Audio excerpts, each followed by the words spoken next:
KoJack's Poker Club. We are out here, fam. We are officially out here. 6 o'clock in the PM on a Friday evening here in Midland, Texas. This is proper West Texas out this way, guys. Oil country, they tell me. Tonight we're gonna play something a little bit different. A little bit different.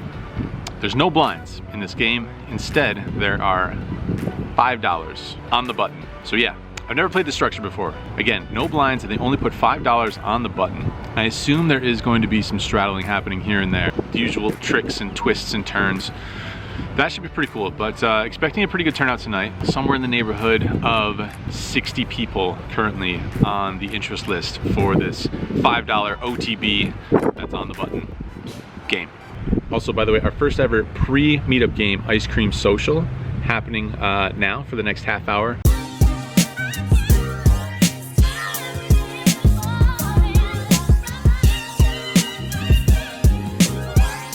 Great looking room though, some very nice chairs. Some of the nicest chairs that I've seen around a poker table. Did manage to get out to Midland last night for a little bit. Made it to taco joints. Hey Brad, look at these tacos. Wow. Whoa, tacos. After the taco joint, made it to a beer garden.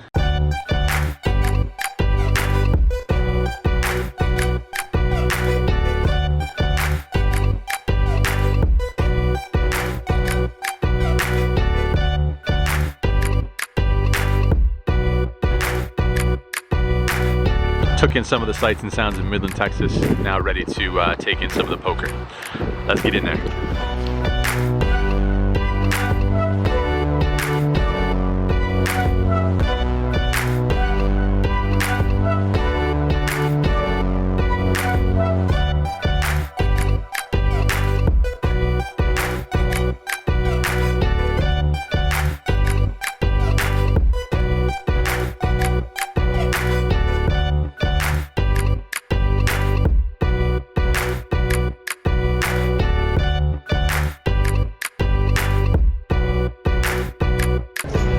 Alright guys, been playing for about an hour and a half, maybe a little bit longer now.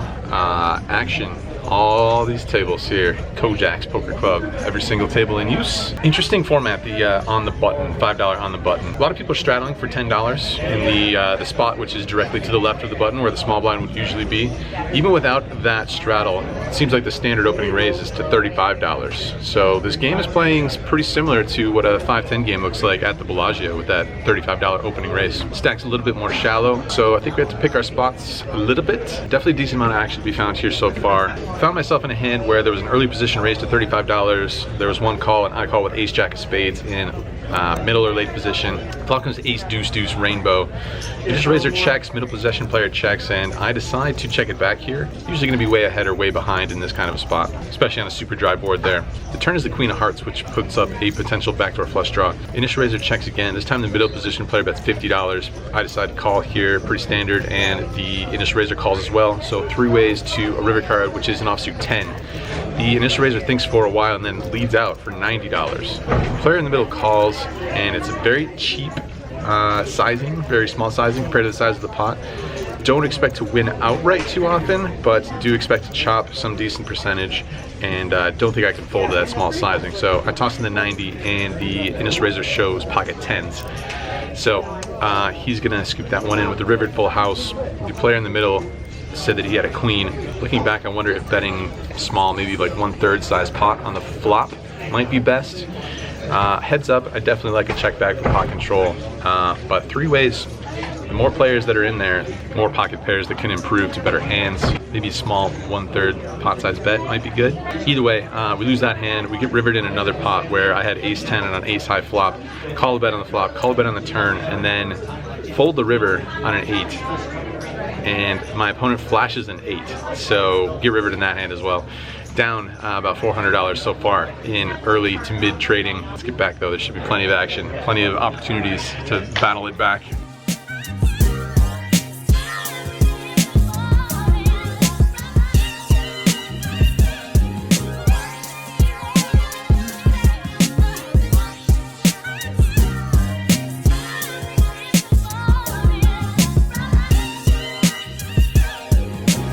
Alright guys, we're out here battling It is currently this o'clock. Couple interesting hands to report here real quick. I've moved over to my 4th table now. Again, trying to switch tables every hour or so, or a little bit longer. Trying to play with as many people as I can. Let's see, first interesting hand, 3 limps over to me on the $5 button with pocket jacks. I make it 35 to go. All of the limpers call. Flop comes ace high, not exactly ideal, and the first player to act leads out for $25. For that price, gonna make a pretty standard call. Turn doesn't change anything. He leads out again for $25. Now call maybe a little bit more happily, but potentially burning money slowly, $25 at a time. River doesn't change anything either. This time he checks, I happily check it back, and he rolls over an 8 for a flopped second pair. So we scoop that one in. You're gonna be a YouTube star. It's worth it. One more interesting one, I put out the $10 straddle in what is usually the small blind. There's 2 limpers, and I look down at 6-5 of spades and go ahead and check it. The flop comes 6-5-4, rainbow. So we flop ourselves 2 pair here. I lead out for $20, and the player in the middle makes the call. Turns the king of hearts, second heart. I lead again for $55 this time. Even though it's an overcard, shouldn't change too much. He's going to be drawing here a lot of the times. Sometimes he'll have a pair and straight draw, sometimes he'll have just a 6, sometimes he'll have no pair and a gutter ball. All sorts of things here that we can try and get value from. So I'm going to bet $55, and again he makes the call. River's another king, so now our 2 pair is counterfeit. Don't think there's any point in trying to get value, so I check it, and he assembles a bet, this time $155. Not that great of a situation, but we do block some of the stronger hands, and we don't block any draws. I toss in the call, I'm gonna lose sometimes, but just need to find out what's happening here. And he says, that's not good when he sees us make the call. He shows us a 4, and I go ahead and roll it over, and we are scooping that pot in. Moving, I'm on the move again into a new table. See if we can keep the momentum going here now that I'm actually in the black, up about $100 or $150.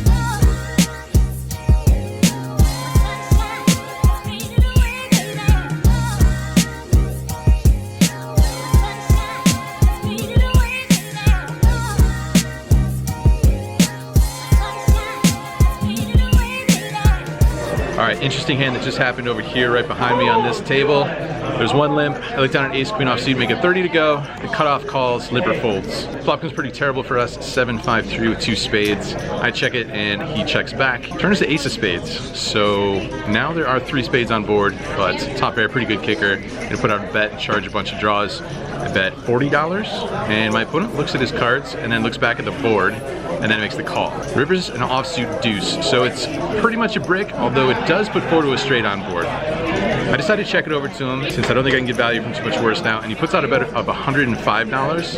As mentioned, there are 4 to a straight on board. There's still a bunch of draws that missed. I don't want to just fold the ace with a queen kicker, so we're going to lose a bunch of times here in this spot, but I think we're going to win a decent enough time to make this call.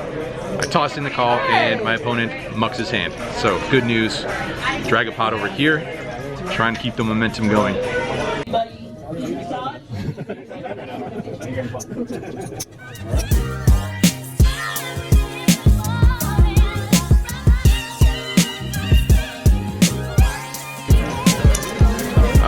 Okay, just played craziest hand of the night for sure. There was a couple limps. I looked down at 5-4 of spades and looked to raise it up.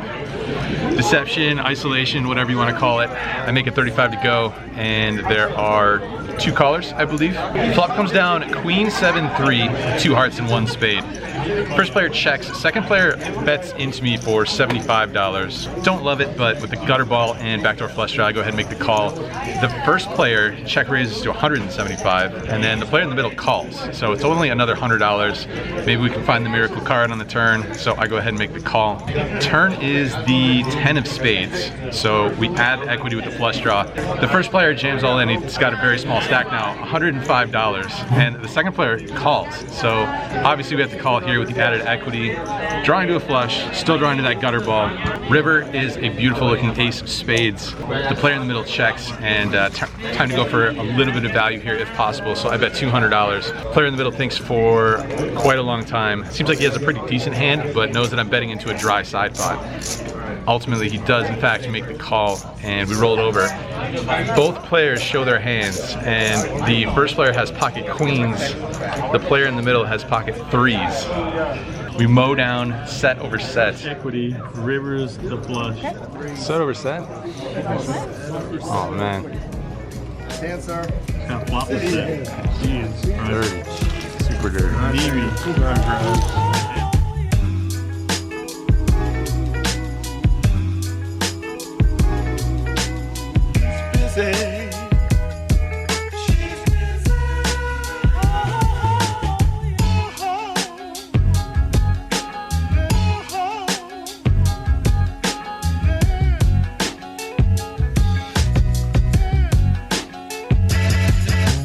Alright, we're actually back at the hotel now. Had some battery issues at the tail end of the session over at KoJack's, but have one more very important hand to run through. Happened at the last table within the last half hour. There's an early position raised to $20, and there's about 1 million callers before we look down at 2 black kings on the button.